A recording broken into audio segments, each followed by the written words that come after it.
Jeet media network ಎಂದೆಂದಿಗೂ ನಿಮ್ಮೊಂದಿಗೆ.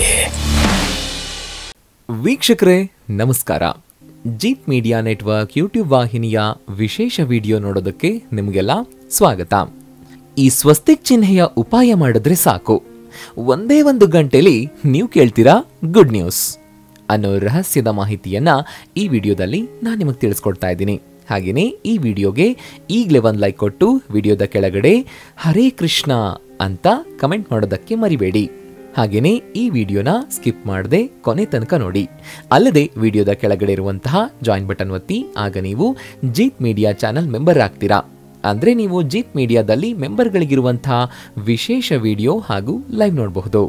ಯಾವುದೇ ಪೂಜೆ ಇರಲಿ ಇಲ್ಲ ಶುಭ ಕಾರ್ಯ ಇರಲಿ, ಅಲ್ಲಿ ಓಂ ಹಾಗೂ ಸ್ವಸ್ತಿಕ್ ಗುರುತಿನ ಚಿತ್ರ ಬಿಡಿಸಿರೋದನ್ನ ನೋಡಿರ್ತೀರಾ ಅಲ್ವಾ?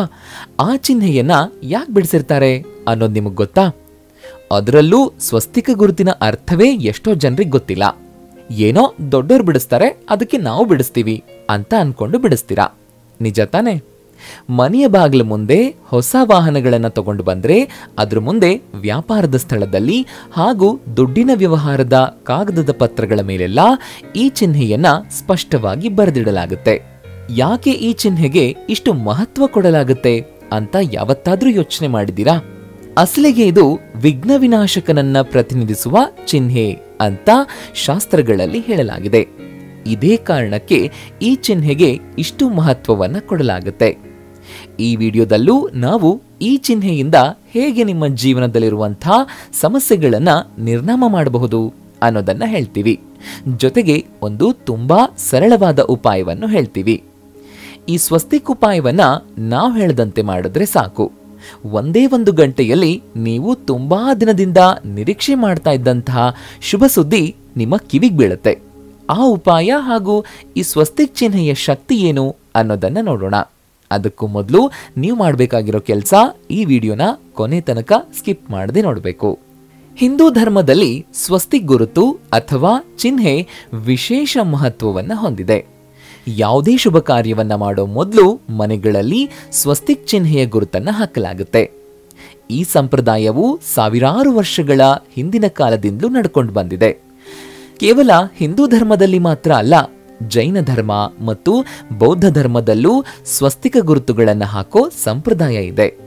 ಸ್ವಸ್ತಿಕ ಎಂಬ ಪದದಲ್ಲಿ ಸು ಅಂದ್ರೆ ಶುಭ ಮತ್ತು ಅಸ್ತಿ ಅಂದ್ರೆ ಇರಬೇಕು. ಹಿಂದೂ ಧರ್ಮದಲ್ಲಿ ಯಾವುದೇ ಶುಭ ಕಾರ್ಯಗಳನ್ನ ಮಾಡೋ ಮೊದಲು ಗಣೇಶ ಮತ್ತು ಸ್ವಸ್ತಿಕ ಎಂಬ ಗುರುತನ್ನ ಹಾಕಲಾಗುತ್ತೆ. ಸ್ವಸ್ತಿಕ ಚಿತ್ರದಲ್ಲಿ ಕಾಣಿಸೋ ಆ 4 ಸಾಲುಗಳ ಬಗ್ಗೆ ಜನರಿಗೆ ವಿಭಿನ್ನ ಅಭಿಪ್ರಾಯಗಳಿವೆ. ಸ್ವಸ್ತಿಕದ ಈ 4 ಸಾಲುಗಳು ಪೂರ್ವ, ಪಶ್ಚಿಮ, ಉತ್ತರ ಮತ್ತು ದಕ್ಷಿಣ ಎಂಬ 4 ದಿಕ್ಕುಗಳ ಕಡೆಗೆ ಸೂಚಿಸುತ್ತವೆ ಅಂತ ಕೆಲವರು ನಂಬಿದ್ರೆ, ಇನ್ನು ಕೆಲವರು ಈ 4 ಸಾಲುಗಳು 4 ವೇದಗಳ ಸಂಕೇತ ಅಂತ ಹೇಳ್ತಾರೆ. ಹಾಗೇನೆ ಇನ್ನು ಕೆಲವರು ಈ 4 ಸಾಲುಗಳು ಬ್ರಹ್ಮದೇವರ 4 ತಲೆಗಳನ್ನ ಪ್ರತಿನಿಧಿಸುತ್ತವೆ ಅಂತ ಹೇಳ್ತಾರೆ. ಸದಾ ಕೆಂಪು ಬಣ್ಣದಿಂದ ಚಿತ್ರಿಸುವ ಈ ಸ್ವಸ್ತಿಕ್ ಚಿತ್ರಕ್ಕೂ ಇತಿಹಾಸ ಇದೆ ಅಂತಂದ್ರೆ ನಂಬ್ತೀರಾ? ಅದನ್ನೇ ಶಾರ್ಟ್ ಆಗಿ ಹೇಳ್ತೀವಿ, ಕೇಳಿಸ್ಕೊಳ್ಳಿ. ಭಾರತದಲ್ಲಿ ಅನಾದಿ ಕಾಲದಿಂದಲೂ ಬಳಸ್ತಾ ಇರುವಂತಹ ಈ ಶುಭ ಚಿಹ್ನೆಗೆ ಸುಮಾರು 6000 ವರ್ಷದ ಇತಿಹಾಸ ಇದೆ. ಸಿಂಧೂ ನಾಗರಿಕತೆ ಮತ್ತು ಮೆಡಿಟೇರಿಯನ್ನಂತಹ ಪ್ರಾಚೀನ ಕಾಲದಲ್ಲೂ ಈ ಚಿಹ್ನೆಗಳು ಬಳಕೆಯಾಗ್ತಾ ಇತ್ತು ಅನ್ನೋದಕ್ಕೆ ಸಾಕ್ಷಿಯಾಗಿವೆ. ಅಂದಿನ ಕಾಲದಲ್ಲಿ ಸಿಕ್ಕಿರುವಂತಹ ಆಭರಣಗಳು, ಹಾಗೆಯೇ Turkey, Iran, Nepal, China, Japan, Korea ಮತ್ತು ಯುರೋಪ್ ಅನ್ನು ಒಳಗೊಂಡಂತೆ ಪ್ರಪಂಚದಾದ್ಯಂತ ನಾನಾ ಪ್ರಾಚೀನ ನಾಗರಿಕತೆಗಳಲ್ಲೂ ಸ್ವಸ್ತಿಕ್ ಚಿಹ್ನೆಯನ್ನ ಬಳಸಲಾಗ್ತಾ ಇತ್ತು ಅನ್ನೋದಕ್ಕೆ ಅನೇಕ ಸಾಕ್ಷಿಗಳು ಸಿಕ್ಕಿವೆ. ಈ ಸ್ವಸ್ತಿಕ್ ಚಿಹ್ನೆಯನ್ನ ಯಾಕೆ ಬಳಸಲಾಗ್ತಾ ಇತ್ತು ಅನ್ನೋದಕ್ಕೆ ಅನೇಕ ಕಾರಣಗಳಿವೆ. ಅದರಲ್ಲೂ ಭಾರತದಲ್ಲಿ ಶುಭದ ಸಂಕೇತವಾಗಿರುವ ಈ ಚಿಹ್ನೆಯನ್ನ ಸಮೃದ್ಧಿ, ಸಂಪತ್ತಿನ ಸಂಕೇತ ಅಂತ ಹೆಚ್ಚಾಗಿ ಬಳಸಲಾಗುತ್ತೆ. ಅಲ್ಲದೆ ವಾಸ್ತುಶಾಸ್ತ್ರದಲ್ಲಿ ಉಲ್ಲೇಖ ಆಗಿರೋ ಪ್ರಕಾರ ಈ ಚಿಹ್ನೆ ನಕಾರಾತ್ಮಕ ಶಕ್ತಿಯನ್ನ ದೂರ ಇರಿಸುವಂತೆ ಮಾಡುತ್ತೆ.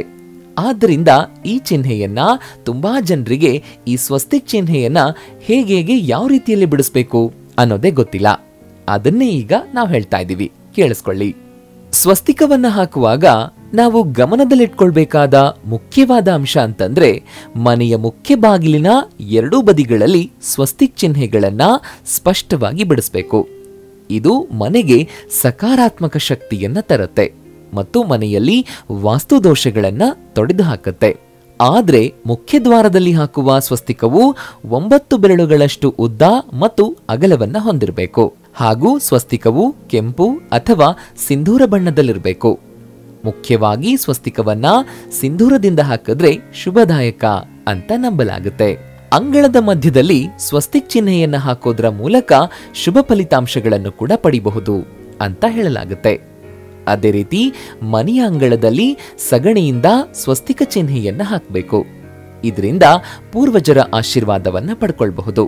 ಅಷ್ಟು ಮಾತ್ರವಲ್ಲ, ಮನೆಯಂಗಳದಲ್ಲಿ ಸಗಣಿಯಿಂದ ಸ್ವಸ್ತಿಕವನ್ನ ಬಿಡಿಸೋದ್ರಿಂದ ಆ ಮನೆಯಲ್ಲಿ ಶಾಂತಿ ಮತ್ತು ಸಂತೋಷ ನೆಲೆಯಾಗುತ್ತೆ. ಹಾಗೂ ಮನೆಯಲ್ಲಿನ ಋಣಾತ್ಮಕ ಶಕ್ತಿಗಳು ದೂರವಾಗುತ್ತವೆ. ನೀವು ಹಣವನ್ನಿಡುವಂತಹ ವಾರ್ಡ್ರೋಬ್, ತಿಜೋರಿ ಅಥವಾ ಹಣವನ್ನಿಟ್ಕೊಳ್ಳುವಂತಹ ಯಾವುದೇ ಸ್ಥಳದಲ್ಲಿ ಸ್ವಸ್ತಿಕ ಚಿಹ್ನೆಯನ್ನ ಮಾಡಬೇಕು. ಇದು ಸಮೃದ್ಧಿಯನ್ನ ತರೋದು ಮಾತ್ರವಲ್ಲ, ಯಾವುದೇ ರೀತಿಯ ಆರ್ಥಿಕ ಬಿಕ್ಕಟ್ಟಿನಿಂದ ನಿಮ್ಮನ್ನ ಮುಕ್ತಗೊಳಿಸುತ್ತೆ. ವಿಶೇಷವಾಗಿ ದೀಪಾವಳಿ ಹಬ್ಬದಂದು ಸ್ವಸ್ತಿಕ ಚಿಹ್ನೆಯನ್ನ ತಿಜೋರಿಯಲ್ಲಿಡಬೇಕು. ಆಗ ಲಕ್ಷ್ಮಿಯೂ ಪ್ರಸನ್ನಳಾಗ್ತಾಳೆ. ಇನ್ನು ಈ ವಿಡಿಯೋದಲ್ಲಿ ಹೇಳಬೇಕಾಗಿರೋ ಮುಖ್ಯವಾದ ಉಪಾಯ, ಇದು ತುಂಬಾ ಸುಲಭವಾಗಿರುವಂತಹ ಉಪಾಯ. ಇದನ್ನ ನೀವು ನಿಮ್ಮ ಮನೆಯಲ್ಲಿಯೇ ಕುಳಿತಲ್ಲಿಯೇ ಮಾಡಿದ್ರೆ ಸಾಕು. ಈ ಉಪಾಯ ಮಾಡಿದ ಒಂದೇ 1 ಗಂಟೆಯಲ್ಲಿ ಶುಭ ಸುದ್ದಿ ನಿಮ್ಮ ಕಿವಿಗೆ ಬಿದ್ದೇ ಬೀಳುತ್ತೆ. ಆ ಉಪಾಯ ಹೇಗ್ ಮಾಡಬೇಕು ಅನ್ನೋದನ್ನ ಹೇಳ್ತೀವಿ, ಕೇಳಿಸ್ಕೊಳ್ಳಿ. ಮೊದಲಿಗೆ ಬೆಳಗ್ಗೆ ಎದ್ದು ಕಸ ಗುಡಿಸಿ ನೆಲ ಒರೆಸ್ಕೊಂಡು ಮನೆಯನ್ನ ಸ್ವಚ್ಛಗೊಳಿಸಿ. ಆ ನಂತರ ಸ್ನಾನ ಮಾಡಿ ದೇವರಿಗೆ ದೀಪ ಹಚ್ಚಿ ನಿಮ್ಮ ಮನೆಯ ಹಾಲ್ನಲ್ಲಿ ಪೂರ್ವ ದಿಕ್ಕಿನತ್ತ ಮುಖ ಮಾಡಿಕೊಂಡು ಕೂತ್ಕೊಳ್ಳಿ. ಮೊದಲಿಗೆ ಮನಸ್ಸಿನಲ್ಲಿ ನಿಮ್ಮ ಜೀವನದಲ್ಲಿರುವಂತಹ ಎಲ್ಲ ನೋವು ಕಷ್ಟಗಳು ಶಾಶ್ವತವಾಗಿ ದೂರ ಆಗ್ಲಿ ಅಂತ ಪ್ರಾರ್ಥಿಸ್ಕೊಳ್ಳಿ. ಆ ನಂತರ ನೀವು ಗಾಳಿಯಲ್ಲಿ ಎಷ್ಟು ಸಾಧ್ಯವೋ ಅಷ್ಟು ದೊಡ್ಡದಾಗಿ ಸ್ವಸ್ತಿಕ ಚಿತ್ರವನ್ನ ಬಿಡಿಸ್ಕೊಳ್ಳಿ. ಹಾಗೆ ನೀವು 9 ಬಾರಿ ಕಣ್ಮುಚ್ಕೊಂಡು ಆ ಚಿಹ್ನೆಯನ್ನ ಊಹಿಸ್ಕೊಳ್ತಾ ಬಿಡಿಸ್ಕೊಳ್ಬೇಕು. ಇಷ್ಟು ಮಾಡಿದ ನಂತರ ಮಧ್ಯ ಬೆರಳು ಹಾಗೂ ಕಿರುಬೆರಳ ನಡುವಿನ ಬೆರಳಿನಿಂದ ಸಿಂಧೂರವನ್ನ ಹಚ್ಚಬೇಕು. ಅಷ್ಟು ಮಾಡಿದ ನಂತರ 2 ಹಸ್ತಗಳನ್ನ ಗಾಳಿಯಲ್ಲಿ ಎತ್ತಿ ಹಿಡಿದು ಓಂ ಶಾಂತಿ ಅಂತ 9 ಬಾರಿ ಮನಸ್ಸಿನಲ್ಲಿ ಗಟ್ಟಿಯಾಗಿ ಹೇಳ್ಕೊಳ್ಳಿ. ಇಷ್ಟು ಮಾಡಿದ್ರೆ ಸಾಕು. ಆಗ ನೋಡಿ, ಯಾವುದಾದ್ರೂ ಒಂದು ಶುಭ ಸುದ್ದಿ ನಿಮ್ಮ ಕಿವಿಗೆ ಬಿದ್ದೇ ಬೀಳುತ್ತೆ.